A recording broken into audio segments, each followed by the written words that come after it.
KBS 한민족 방송 연중 기획 라디오 평화를 말하다 One Dream, One Korea. 네, 반갑습니다. 저는 KBS 아나운서 최현정입니다. 안녕하세요. 다니엘 린드만입니다. 네, 자 라디오 평화를 말하다 One Dream, One Korea. 오늘 네 번째 이야기고요. 남북 스포츠 교류, 우리는 원팀이다. 오늘 자, 스포츠를 통해 남북 간의 교류에 대한 얘기 나눠볼 텐데요. 네네. 다니엘 씨는 어떤 스포츠를 좋아하시나요? 저는 다 좋아합니다. 스포츠 네. 자체가 너무 재밌고 보는 것도 하는 것도 진짜 너무 훌륭한 것 같아요. 엘튼 존 한번 그런 얘기했었는데 음악하고 스포츠만 인간을 이렇게 만나게 해준다고. 명언인데, 그래도 명언이죠. 독일하면 축구잖아요. 그건 그런데요. 작년 이어서 지금 한국 사람 앞에서 그런 얘기하기는 좀 굉장히 조심스럽습니다. 그 트라우마가 좀 네. 오래 가는군요. 네. 그 평생 갈 것 같습니다. 네. 근데 통일되기 전에도 이 서독과 동독 간의 어떤 축구 교류 같은 게 있었어요? 네, 스포츠 교류? 서독하고 네. 동독은 옛날부터 스포츠를 너무 좋아했었고요. 그러니까 제일 유명한 사건은 아마 54년 베르네 기적인 것 같은데 이제 그때 뭐죠? 독일이 처음으로 월드컵 우승했을 때였고요. 이제 관련된 영화도 있고 그리고 동일 이후로도 계속 축구를 제일 좋아하고 뭐 월드컵 우승도 했었죠. 네. 참 그 공 하나가 많은 걸 이뤄내는 것 같아요. 그럼요. 대단하죠. 네네. 네. 자, 우리도 뭐 스포츠를 통해서 이 남북 간의 교류가 지금 계속 이어지고 있는 상황인데요. 오늘 그 본격적인 이야기를 나누기 전에 스포츠 교류에 대해서 또 재미있는 이야기 많이 나눠주실 분들을 소개해드리도록 하겠습니다. 먼저 패널 두 분을 소개해드릴게요. 자, KBS 스포츠의 간판 아나운서 전인석 아나운서 소개합니다. 안녕하세요. 예, 반갑습니다. 네. 안녕하세요. 네. 자, 뭐 벌써 우리 전인석 아나운서 하면 뭐 스포츠계의 뭐 거의 탑 아세요? 저는 얼굴은 본 적 있어요. 네, 네. 네. 오늘 어떤 얘기 해주실지 궁금하네요. 네, 제가 평양에서 축구 중계 방송을 하는 게 네. 제가 스포츠 아나운서로서의 가장 큰 희망이었었는데 네. 작년에 그걸 이루고 왔었고 그 꿈을 이루신 분이에요. 버킷리스트를 다 이루신 분이에요. 네. 뭐 또 직접 다녀오셨으니까 예. 또 이따 얘기 또 들어보도록 하고요. 또 그 옆에는 우리 여자농구를 대표하는 팀입니다. 용인 삼성생명 블루밍스의 박하나 선수 자리해 주셨습니다. 반갑습니다. 반갑습니다. 네. 네.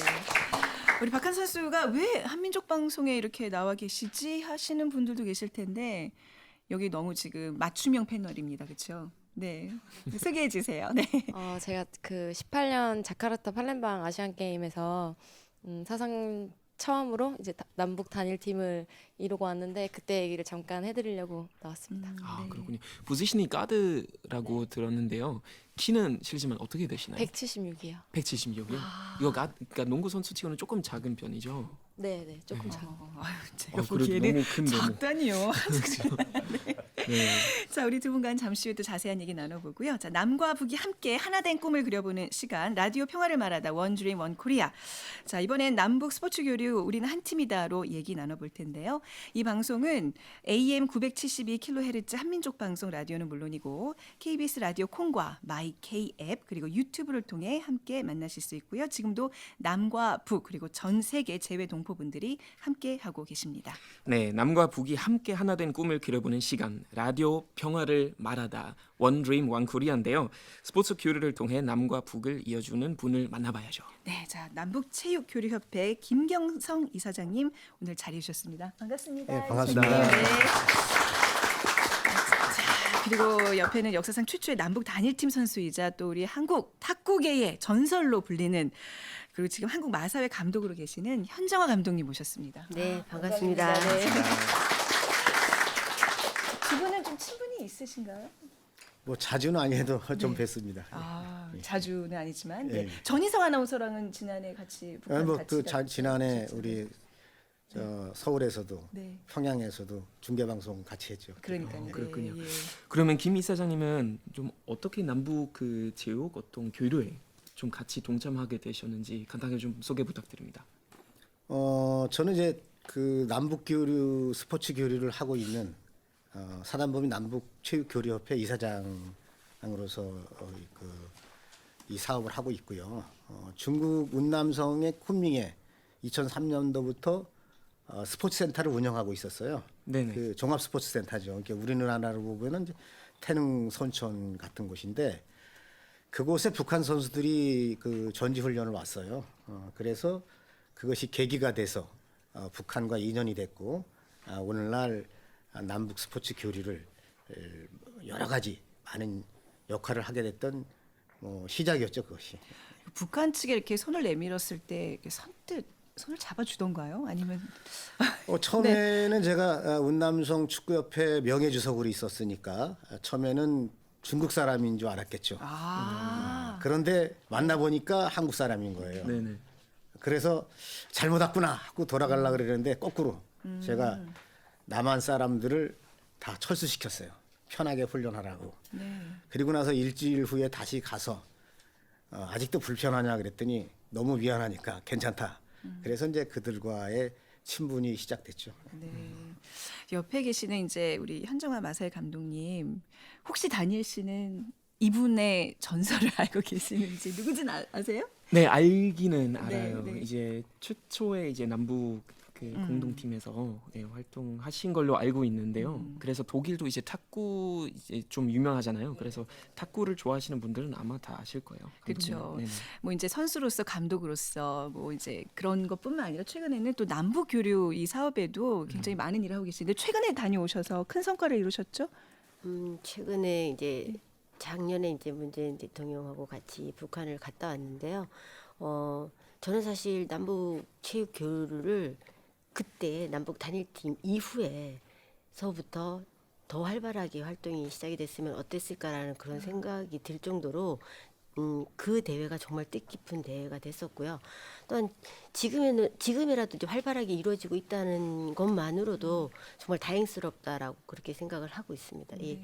또 사실 탁구는 그때 이후에 작년에 세계 선수권 대회에서 극적으로 그 남북 단일팀이 그 장소에서 12시간 만에 이루었던 적이 있었어요. 예, 스웨덴이었는데 아무도 할 수 없었을 것 같아요. 근데 할 수 있었던 것은 그때 이제 제가 선생을 했을 때 남북 단일팀 했던 거를 기억을 하고 계시는 거예요. 많은 탁구인들이. 그래서 사실은 이제 북한 팀이랑 한국 팀이랑 8강에서 붙게 돼 있었어요. 올라가서. 근데 북한이랑 8강이랑 붙게 되면 한 팀만 올라가잖아요. 4강을. 그런데 다른 한 6팀의 그 나라를 양해를 구했어요. 두 팀이 하나를 만들어서 그냥 준결승에 진출을 시켜서 단일팀을 만들어서 진출을 시키는데 어떻게 생각하느냐 할 때 6팀이 동의를 안 하면은 안 되게 돼 있잖아요. 기본적으로. 근데 12시간 만에 그거를 그분들이 다 동의를 해주시고요. 그 다음에는 또 중요한 거는 우리 쪽하고 그 북한 쪽도 그 누군가가 해라고 지시를 해줘요. 예를 들면 우리는 통일부 같은데 거기도 마찬가지 그런 데가 있을 거예요. 그것을 이루었어요. 예, 그래가지고 저희가 이제 같이 해서 이제 물론 이제 준결승전에서 일본이랑 붙어서 지긴 했지만은 그때 제가 현장에 있었거든요. 네. 예, 들어갈 때부터 많은 사람들이 그 스웨덴 사람들이 막 박수 치고 막 예. 네. 그런 거 보니까는 옛날 생각도 나고. 예. 그 남북 이런 문제는 약간 뭐 우리뿐만 아니라 전 세계인들의 영혼인 것 같아요. 그렇죠? 예. 우리가 함께하는 모습 보고 다들 감격해하고 그러죠. 네. 아무래도 이제 전 세계에서 그 유일하게 지금 분단된 이제 맞습니다. 국가잖아요. 네. 그러니까는 아마도 관심을 많이 갖고 있고 네. 또 사실 직전에 정상회담이 문재인 그쵸, 대통령하고 김정은 그 위원장하고 하고 그 직후에 일어난 일이라 아마 그게 활발하게 잘 됐던 것 같아요. 예. 자, 현정화 감독께서는 1991년 네. 세계 탁구 선수권 대회에서 이 남북 단일팀으로 여자 단체전 우승을 이끈 네. 그 주역이십니다. 그 모습, 그 감격적이었던 그 순간 잠시 저희가 영상으로 준비해봤거든요. 남북 탁구 단일팀이 묵고 있는 숙소가 오늘 처음 취재진에게 공개됐습니다. 합동훈련 4일째를 맞은 오늘 남과 북의 남자 선수들은 축구 경기를 펼치면서 우애와 단결을 다졌습니다. 일본 나가노시에서 최수호 기자가 전합니다. 남북 선수는 버스 안에서나 식사를 할 때도 전혀 서로를 의식하지 않은 채 농담을 주고받는 등 코리아 팀은 이제 완벽한 하나의 팀이 돼가고 있음을 보여주었습니다. 다 같이 이렇게 모여서 먹으니까 밥맛은 좋습니다. 앞으로 남쪽 선수들의 좋은 점을 많이 내가 보면서 나에게서 부족한 점을 고쳐나가는 측면에서 이렇게 하는 거 있고. 명칭은 한국 팀도 좋고 조선 팀도 좋고 그리고 코리아라는 국가 명칭도 좋습니다. 한반도 7천만 결의를 대표한 남북한 여자 탁구 선수들이 41회 세계 탁구 선수권 대회에서 우승을 차지했습니다. 길고 높았던 중국의 만리장성을 뛰어넘는 우리 여자 선수들의 쾌거가 매우 자랑스럽습니다. 자, 영화 코리아에서 이제 하지원 씨가 현정아 감독 역을 맡아서 한 거잖아요. 근데 이 장면은, 이 단일팀 우승 장면은 두고두고 회자가 되는 정말 가슴 벅찬 맞습니다. 그런 장면입니다. 그 리브니 선수 혹시 지금도 연락이 좀 돼요? 어떻게 되죠? 아니에요? 제가 전혀. 오히려 여쭙고 싶고요. 안보여도, 네. 사실은 저는 이제 못 만날 거다라는 생각을 한 번도 해본 적이 없었어요. 근데 정말로 이제 93년도에 제가 은퇴를 했어요. 이분 선수랑 같이 이제 남북 단일팀을 91년도에 하고 93년 세계 선수권 대회에서는 전 단일팀 또 될 줄 알았는데 그때는 이제 남과 북으로 만나서 경기를 하고요. 서로 이제 은퇴를 한 거예요. 선수 생활을. 저는 이제 바로 지도자가 됐으니까 지도자로 나오면은 어떤 대회든지 만날 수 있을 거다라고 생각했는데 이 친구는 지도자를 안 했던 거예요. 예. 그리고 저는 그래도 뭐 예를 들면 지도자가 아니더라도 뭐 간부라도 한 번은 나오겠지 했는데 안 나오더라고요. 그래서 못 만났어요. 한 번도 못 아쉽네요, 만났어요. 진짜요. 지금은 못 만날 것 같다는 생각이 드는데. 아닙니다. 그 희망을 저버리지 마세요. 그러니까 이게 기회를 다시 만들어야죠. 예, 왜냐하면 교류가 지금 활발하게 이루어지고 네. 남북의 관계가 좋아지고 그래서 제가 좀 이제 이만큼의 희망을 좀 갖고 있는 거죠. 예. 그러면 당시에 그 단일팀의 어떤 호흡이 이렇게 잘 맞았던 이유가 있나요? 제 생각은 아마 박하나 선수가 공감을 할 거예요. 사실은 저희 때는 더 남북이 더 어려울 때잖아요. 관계가 더 뭐 나쁘고 이럴 때였는데 그냥 정부에서 만들어서 그냥 남북 단일팀이 됐으니 가서 훈련을 하고 시합을 해라 하고 저희는 그냥 여기서 만난 것도 아니고 일본에서 만나서 훈련을 바로 하게 돼요. 근데 사실 한 달 정도의 훈련 기간이 있었어요. 조금 더 나은 입장이었던 것 같아요. 근데 처음에는 그냥 뭐 시키니까 하면 되고 그다음에 이게 많은 사람들이 보고 있을 거니까 우리가 결승 정도까지만 가면 성공이다. 그런 마음으로 처음엔 임했는데 하루 지나고 뭐 이틀 지나고 이렇게 하다 보니까 서로 일단 말이 통하잖아요. 저희 언어가 똑같잖아요. 네네. 예, 그러면서 농담도 하기 시작하고 또 열심히 해야 되는 어떤 이유에 대해서 얘기도 하게 되고 이렇게 하면서 누구도 뭐 얘기를 한 게 없어요. 사실은 우리 열심히 잘하자. 뭐를 위해서 누구를 위해서 이런 얘기를 한 적이 없는데 저도 모르게 하나가 되는 듯한 느낌. 훈련도 서로 열심히 하고 라이벌이 되고 중요한 거는 경기를 하는데 누가 시키지 않잖아요. 1등을 하라고 시킨 게 아니에요. 근데 더 강해지는 마음, 예, 뭐 그런 느낌, 저는 그런 생각이 들고 또 하나는 마음이 그냥 이게 쏠려요. 예, 그 친구가 잘했으면 좋겠다. 내가 잘해야지만이 이 팀 이길 수 있다. 뭐 이런 생각들을 간절한 마음으로 하게 되는 것 같아요. 제가 지금 들으면서 네. 작년에 느꼈던 수수께끼가 풀리는 기분이에요. 어떤 그러니까 지금 이제 예. 아리 스포츠컵 대회를 예. 작년에 중계 방송하러 갔었는데 우리 중계 방송진, 취재진, 신문사, 방송사 다 같이 갔거든요. 예. 김경성이라는 인물은 그렇게 우리 남한사에 안 알려진 인물이잖아요. 솔직히 말씀드리면 예. 네. 우리들은 낯선 분이고 네. 이분의 역할을 잘 모르는데 이분이 북한에서 보니까 최고위급이에요. 아, 북한 고위급들이 계속 찾아오고 네. 참 궁금했어요. 그리고 그 중학교 다니는 선수들이 대회인데 네.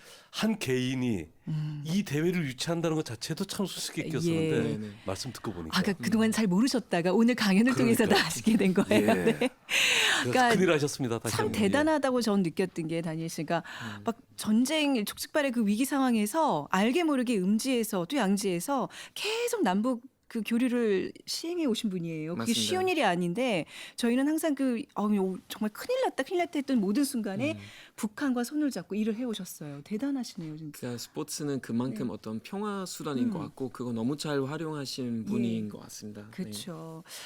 사실 김경성 이사장님 여기 계시지만 또 전인석 아나운서와 지난해에 그 이제 평양과 춘천을 오가면서 국제 유소년 축구 대회를 개최했었잖아요. 두 분이 같이 다녀오셨던 거. 그게 사실 저희 입장에서는 가장 생생한 기억이거든요. 제가 듣기로는 당시 육로로 이동을 했던 아주 의미 있는 그런 이벤트가 있었다 그러는데 그게 어떤 의미인지 좀 설명해 주시겠어요? 우리가 이제 그 작년 4.27 판문점 선언에서 민간 교류 확대라는 것을 남북 정상이 이제 그 약속을 했어요. 그러면 민간 교류 확대라는 것은 새로운 길을 여는 겁니다. 지금까지 육로로 가는 것은 특별한 목적으로만 다녔지 누구나 가는 길이 아니었죠. 네. 그래서 이거를 누구나 가는 길로 만들려면 민간 교류가 육로로 상호로 왔다 갔다 했을 때 누구나 가는 길이 되는 겁니다. 그래서 작년에 북한과의 합의 과정에서 가장 힘들었던 것이 바로 육로를 여는 거였어요. 그래서 제가 작년에 160명의 대한민국 선수단 임원단을 버스를 타고 승용차와 함께 평양을 이제 가고 그게 8월 10일 날 올라가서 열흘 동안 우리가 체류했고 또 작년 10월 25일 날 북한 선수단 90명이 육로를 통해서 내려와서 열흘 동안 체류했죠. 그러니까 상호 방문의 원칙을 우리가 지켰다는 거. 이거 가장 중요한 거고 여기에서 상호 방문의 원칙이 왜 중요하냐면 우리가 지금까지 방북 인원은 150만 명 정도 되는데 방남 인원은 10,000명이 안 돼요. 이게 상호 간의 불균형이다. 그래서 우리는 남북체육교류협회가 주장하는 건 상호 방문 원칙 실현이라는 것을 가장 중요하게 여기고 또 이것을 우리가 다시 한번 되짚어 보면 작년에 정부 행사에서 공연단, 봄이 온다는 공연단은 봄에 올라가고 7월 달에 통일농구단 올라가고 내려오기로 약속이 했어요. 그러나 정부 간의 약속은 작년 하반기에 정부 간의 어떤 대화가 안 되니까 약속 이행이 안 되는 거잖아요. 그래서 우리가 실내에 있는 남북 교류의 민간 교류에 대한 부분을 우리가 정부가 이러한 측면에서 장려해야 된다는 것이 네. 좋은 모델이라고 저는 생각합니다. 야, 아무튼 그 육로로 평양을 왔다 갔다 같이 하신 거잖아요. 근데 제가 알기로 전인석 아나운서는 이번이 처음이 아니라 두 번째 북한을 방문한 거의 유일한 아나운서가 아닌가 싶어요. 저는 한 번도 못 가봤는데 어떻게 두 번이나. 제가 처음은 언제 다녀오셨죠? 2000년도에 당시 김대중 대통령 첫 번째 남북 정상회담 직후에 그 추석에 열린 그 평양과 백두산에서 네. 백두에서 한라까지라는 프로그램을 생방송으로 네. 백두산 천지에서 진행을 했거든요. 와. 4시간 동안. 네. 그게 2000년도고 작년 2018년 18년 만에 평양을 또 갔죠. 분위기가 너무 달라졌더라고요. 그러면 그 분위기를 직접 말씀 듣기 전에 우선 그 방송 장면부터 저희가 같이 보도록 하겠습니다. 18년 전의 모습이 궁금해지는데요. 지난 추석 때였습니다. 저와 네. 이제 임성민 아나운서 같이 북한에서 백두산에서 특별 생방송. 참 남북 교류 사상 최초의 일이었습니다. 가슴 벅찬 예. 방송을 북한에서 저희들이 하고 왔는데 지금 임성민 씨가 저렇게 백두산에 올랐던 모습도 기억나실 거예요. 천지가 제 발 아래 쫙 지금 펼쳐져 있는데요. 정말 가슴 찡하더라고요. 예, 천지 장군봉에서 예. 이렇게 천지로 내려가서 천지 물까지 마신 임성민 물도 아나운서. 마시고 노래 있었어요. 노래 부르면서 저도 뭐 어깨춤이 막 절로 나고 그랬는데요. 먹진 않는 거죠? 추석 때 갔었죠. 자, 저기는 지금 그 북한 백두산 바로 아래 삼지연이라는 연못입니다. 유명한 모양도 곳인데 사과랑 똑같이 생겼고 삼지연을 안내해주는 안내 강사와 함께 얘기하는 모습이었고요. 평양에서는 또 저렇게 북한 주민들이 그 야유회 같이 하고 있는 곳에 같이 섞여서 노래도 부르고 참 의미 있는 시간을 보내고 왔습니다. 예, 저희가 북쪽에 가서 최초로 방송을 한 아나운서. 예, 그 아나운서 저희 MC가 됐잖아요. 이 프로그램에. 그렇습니까? 예. 그러니까 저희가 그 MC 이름에 걸맞게요. 북한에 대해서 정확하고 또 다양한 모습을 보여드리기 위해서 최선을 다하겠습니다. 그럼 그때 북한에서 직접 이제 보신 그 스포츠 열기 그것 만약에 이제 한국하고 비교하면 뭐 차이가 있었나요? 아니면 똑같았어요? 우리가 옛날에 뭐 옛날이라고 표현하면 60년대 70년대 어릴 때 네네. 그때 축구밖에 없었거든요. 네네. 그냥 그렇잖아요. 뭐 한일전 열린다 그러면은 뭐 동네 전국이. 근데 북한이 약간 그런 느낌 비슷하게 이제 여러 종목이 북한이다 하지만 네네. 이 축구라는 그 특수한 느낌이 있어요. 그 동네마다 축구 대회 했듯이 네네. 독일도 그렇잖아요. 네네 맞습니다. 그러니까 북한 사람들의 그 축구에 대한 열기 이거에 단순히 스포츠 이상인 거라는 거. 그 그게 정도군요. 2000년도에서 이제 2018년 그 사이에 조금 더 열기가 커진 게 있나요? 우리도 사실 그렇잖아요. 2002년 이후로 좀 2000년도만 그런데. 해도요. 네. 그때 북한이 이제 그 고난의 행군이라고 해서 유엔 제재로 경제 그 고립되고 네. 극심한 경제난을 겪고 있는 시기였거든요. 그러니까 그 한국에 대한 또 서방 세계에 대한 적개심이 아주 강할 때였고 네네. 또 상대적으로 북한의 경제 상황은 비참했었고 그러니까 사람들도 폐쇄적이고 이렇게 다가가지도 못하지만 가끔 마주쳐도 절대로 우리하고 얘기도 안 하고 했던 그분들이 18년 후에 가보니까 스스로 다가와요. 활짝 웃으면서 서울에서 오셨습니까? 하면서 우리가 깜짝 놀랄 정도로. 네. 그리고 그 경제 제재를 받는 와중에도 북한이 경제가 상당히 움직이고 있다는 느낌, 윤택해진 느낌, 사람들 표정도 좋아지고 그래서 참 경이로웠어요. 네. 그러니까 왜 북한에도 마찬가지로 막 응원단이 있고 이제 스포츠 중계가 있고 이럴 거 아니에요. 우리랑 좀 많이 다른가요, 분위기가? 이렇게 그것도 막 우리 열광하나요? 어릴 때 분위기였어요. 우리는 지금 이제 프로 스포츠가 되니까 네. 체계적인 서포터스 문화 응원들이 이제 보여지잖아요. 근데 여전히 그 북한은 우리 어릴 때 운동회 때 337 박수, 뭐 우리 편 잘해라 하는 네, 네. 구호. 그러니까 이런 응원 스타일을 그냥 하면서 조선은 하나다 뭐 이렇게 하는 그 이전의 모습들 우리가 잊고 있었던 모습들이 응원 모습에서도 보이는 것 같았어요. 네네. 그러니까 아무튼 그 비슷한 어떤 동질감을 느끼고 오신 건 당연하죠. 분명하네요. 네네. 한민족. 네. 우리 현정아 감독님 말씀하셨지만 네네. 말과 생각이 너무 잘 통하는. 네. 우리 이제 김경성 이사장님이나 이제 전희석 아나운서는 이제 스포츠 정책으로서 방송으로서 이렇게 다녀오신 건데 이제 박하나 선수는 우리 현정아 감독님처럼 직접 같이 단일팀을 이뤄서 뛰셨어요. 아 그때 그 느낌 어땠을까 좀 더 들어볼게요. 네.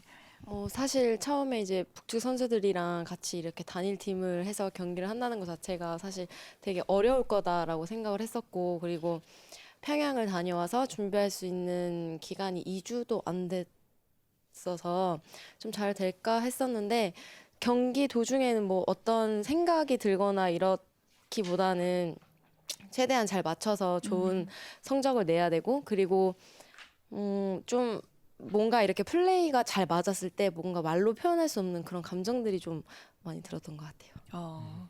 근데 왜 또 그럴 때도 있지 않아요? 좀 얘 때문에 좀 더 성적이 안 나오고 뭐 예를 들면 뭐 그럴 때는 어떻게 해요? 사실 좀 더 조심스러울 거 아니에요, 북한 선수들에 대해서는. 네, 아무래도 우리나라에서는 네. 살짝 그 팀 플레이를 조금 많이 선호하는 편인데 북측 선수들은 살짝 개인 기량으로 많이 하더라고요. 그래서 네. 살짝 그 부분이 좀 어려운 부분이 좀 있었어요. 네. 자, 당시 우리 박하나 선수가 뛰었던 그 경기 장면 뉴스를 통해서 확인해 보겠습니다. 한반도기의 물결을 이룬 교민들의 뜨거운 함성 속에 여자농구 단일팀의 의미 있는 첫발이 시작됐습니다. 전광판에 홍콩 국기가 새겨지는 등 미흡한 대회 진행도 있었지만 한화된 남북의 분위기는 코트를 뜨겁게 달궜습니다. 해결사는 북측의 로수경이었습니다. 182cm의 센터인 로수경은 잇따라 속공까지 가담하며 홈팀 인도네시아 진영을 휘저었습니다. 내외각에서 양팀 최다인 22점을 넣으며 최고 활약을 펼쳤습니다. 뒤늦게 공식 인터뷰에 응한 로수경은 수줍은 듯 미소를 지으며 겸손한 첫 승소감을 전했습니다. 단일팀으로 참가했는데 오늘 멋진 경기 못 보여줘서 죄송합니다. 박희진도 박하나와 함께 3점슛 5개를 합작하며 절정의 슛 감각을 뽐냈습니다. 한수위의 기량으로 전반을 30점 차 이상 앞선 단일팀은 후반에도 선수 전원을 기용하며 108대 40 완승을 거뒀습니다. 시합을 하러 왔고 이제는 결과를 이제 받아들여야 되는 시기이기 때문에 이제 손발이 안 맞다는 건 핑계인 것 같고 선수들 모두 좀 시간이 없지만은 경기에 들어가서 좀 집중을 해서 더 잘 맞춰야 될 것 같아요. 인도네시아가 약체이긴 했지만 의미 있는 첫 승이었습니다. 단일팀은 내일 타이완과 두 번째 경기를 벌입니다. 자카르타에서 KBS 뉴스 김도환입니다. 지금 보셨지만 그 이면에는 또 뭐 용어나 뭐 경기 운영 방식이 좀 달라서 좀 힘들었던 점도 있었다고 들었어요. 북한 선수들은 저희가 농구에 조금 영어 용어가 많은데요. 북한 선수들은 그 영어 용어를 아예 안 써가지고 사실 뭐 저희가 리바운드라고 하면은 북한 선수들은 뭐 판공 잡기 살짝 막 이렇게 그런 용어가 너무 달라가지고 처음에 사실 저희가 너무 힘들었었는데 이제 저희도 계속 듣다 보니까 저희가 오히려 좀 재밌어서 더 많이 쓰게 되더라고요. 그래서 네. 그런 부분이 있었고 아까도 이렇게 말씀드렸다시피 개인 플레이가 조금 많았었던 부분이 있어서 같이 경기하면서 그 부분이 조금 힘들었던 것 같아요. 네. 지금 그 가져오신 게 당시 입었던 유니폼. 네. 제가 이게 네. 단일팀에서 와. 입었던 유니폼인데요. 보여주세요. 네, 이게 원래는 이제 저희가 대표팀을 나갈 때 원래 나이키에서 협찬을 받아서 나이키 로고가 원래 있어야 되는데 북한 선수들은 이제 그 나이키 로고가 나가면 안 된다고 해서 이렇게 그냥 코리아만 달고. 네. 뒤에는 이름이 새겨져 있나요? 네, 뒤에는 이름. 아, 멋있다. 그럼 그때 그 자카르타 아시안 게임 선수촌에서 네. 식당에서 마지막으로 식사 같이 하셨다는데 네. 그럼 그때 약간 좀 나눴던 좀 재미있는 이야기가 있었어요?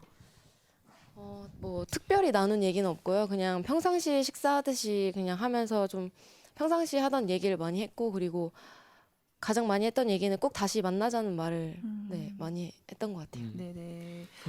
네네. 그럼 감독님도 그때 언어나 약간 어떤 방식이 달라서 좀 힘들지 않으셨어요? 언어는 사실은 저희가 이렇게 들어보면은요 다 알 수 있는 그런 순한국적인 얘기를 이렇게 풀어가지고 얘기를 했기 때문에, 예를 들면은 서브는 좀 약간 과격하긴 한데 천억기. 우리 지난 시간에 했어요. 네, 그다음에 천억기 서브. 그다음에 이제 리시브는 말 그대로 받아치기. 그다음에 드라이브 같은 경우는 감아치기. 잘 들어보면은 영어를 이제 한국말로 쓴 우리말로 이렇게 바꾼 거라서 저희들이 이제 그렇게 이제 얘기를 하면서 저희들이 오히려 더 배려를 하는 거죠. 그 친구도 영어를 전혀 못 쓰니까 그냥 그렇게 이제 같이 알아듣고. 또 아까 이제 얘기 중에 이제 개인의 어떤 그런 기술들을 더 많이 사용한다. 이제 그런 부분이 없지 않아 있는 게요. 그 친구들이 계급이 있어요. 선수라고 하더라도 훨씬 이제 영웅적인 선수, 이분희 선수 같은 경우는 그 지도자보다도 계급이 높아요. 아, 진짜요? 예. 그랬었어요. 그래서 지도자도 좀 이렇게 함부로 좀 못하는 그런 저 느낌이 좀 들더라고요. 근데 저희는 좀 그렇지는 않잖아요. 저희들도 그렇죠. 최원정 아나운서가 저보다 후배지만 계급이 저보다 높아요. 아니 제가 낮습니다. 예, 어쨌든 그런 거. 그다음에 이제 네. 하나는 그때 당시에 이분희 선수가 사실 간염이 있었어요. 이게 간염이 선수가 있을 때에는 피로도가 빨리 오고 그 훈련을 다 참가를 못 해요. 그래서 이제 저는 훈련하면서 그렇게 되면 어떻게 경기를 하면 어떤 상황이 나올 거다라는 걸 일단 좀 알고 있었죠. 탁구 같은 경우는 여기는 5명 이렇게 같이 하지만 탁구는 개인이 하잖아요. 근데 2명이 나가서 시합을 이렇게 단체전을 해요. 복식까지 해서. 근데 이분희 선수 계속 지는 거예요. 이제 그렇게 되면 좀 원망을 할 수 있잖아요. 이제 고스란히 저한테로 넘어오는데 그걸 자가 다 이겨야 되니까 부담감으로. 그런데 저는 어떻게 내가 지면 절대 안 된다. 이게 제가 이렇게 제가 잘할 테니 언니 그냥 열심히만 해라. 예, 그렇게 얘기한 정신이 바짝 들더라고요. 왜냐면 너무 자꾸 지니까 내가 지면 지게 되잖아요. 코리아 그렇죠. 팀이. 네. 예, 그래서 내가 저 정신을 차려야 되겠다라는 그런 생각을 하면서 경기를 했던 건 있었던 것 같아요. 그러니까 당신의 몫까지 내가 잘하겠다 이런 생각으로. 북한 선수들이 예. 이렇게 보면 북한 사람들 만나보면 상당히 정감이 있잖아요. 그러니까 조금 지내다 보면 금방 친해지는 느낌 들지 않았어요? 약간 그 시골스러워요. 그 순진해요. 순수한 면. 순수한 느낌이 있어요. 네. 아니 영화 보면 그 마지막 헤어질 때 얼싸안고 막 통곡을 하시잖아요. 물론 그쵸. 예 직접 하신 게 아니라 저 배우가 한 거지만, 근데 좀 비슷했나요 그 장면? 저희도 이제 뭐 TV에서 그런 장면 많이 있는데 그때 이제 헤어지는 그날 많이 울고 막 그러는데 제 인터뷰를 한 내용이 있어요. 인터뷰를 그때 이제 제가 21살이었어요. 만으로 따지면 21살 정도 되는데 뭐 편지도 할 수 없고 뭐 그렇다고 해서 뭐 이런 내용을 하면서 이렇게 얘기를 하는 게 있는데 말을 못 하겠는 거예요. 그냥 서로 그냥 울고만 있어요. 내가 다음에 다시 만나자라고 얘기도 할 수 없고 내가 편지할게 이런 얘기, 전화할게 뭐 이런 것도 안 되잖아요. 그래서 좀 더 좀 속이 상했던 그 어릴 때는 그랬던 것 같아요. 네. 예. 자, 한민족 방송 연중 기획 라디오 평화를 말하다 원주인 원코리아 함께하고 계신데요. 자, 이 자리엔 또 우리 대학생 여러분들이 지금 초롱초롱한 눈빛으로 얘기를 듣고 계십니다. 한국체육대학교, 한양대학교 그리고 홍익대학교 학생 여러분 함께해 주고 계세요. 반갑습니다. 네, 소개가 너무 늦었어요. 네, 한국체육대학교에서 오신 분들이니까 이제 한국 체육의 미래라고 얘기할 수 그럼요. 있잖아요. 좀 얘기 들어보니까 어떠세요? 안녕하세요. 저는 한국체육대학교 레저스포츠산업학과에 재학 중인 허성미고요. 정말 잘 들었고요. 저도 어서 빨리 통일이 돼서 북한에서 스포츠 사업을 한번 해보고 싶습니다. 네. 지금 뭐 탁구나 농구, 뭐 축구는 이미 이제 교류가 많이 진행되고 있는데 개인적으로 이 종목도 좀 남북한이 함께했으면 좋겠다는 거 있어요? 저는 야구를 했으면 좋겠다고 생각이 들어요. 야구요? 네. 북한 선수들이 빠른 도루에 능할 것 같다고 생각이 왜요? 들어가지고 도루 빨라요? 아니 왜요? 왜 그렇게 생각하는데? 그냥 뭐 체력적으로 그렇게 체력적 생길 그런가? 수도 네, 있으니까 뭔가 그쵸. 민첩하게 잘 움직일 것 같은. 네. 네. 정말 잘 엄청, 뛰니까 네. 그렇죠. 아니 전인석 아나운서는 뭐 스포츠 잘 아시니까 북한에서 야구 좀 구체적으로 하나요? 그 야구가 조금 이제 이렇게 미묘해요. 그 야구는 기본적으로 룰이 어려워요. 네네. 규칙이 어렵고 장비가 또 있어야 되잖아요. 아 그렇죠. 그러니까 그런 한계 때문에 또 야구는 우리나라는 뭐 어릴 때부터 이제 동네에서 친구들끼리 하니까 규칙도 익숙하고 뭐 돈 좀 모아서 장비를 할 수 있는데 북한은 어릴 때부터 야구에 가까이 할 수 있는 기회가 없잖아요. 잘 없구나. 네, 그러니까 저변 자체가 없고 네.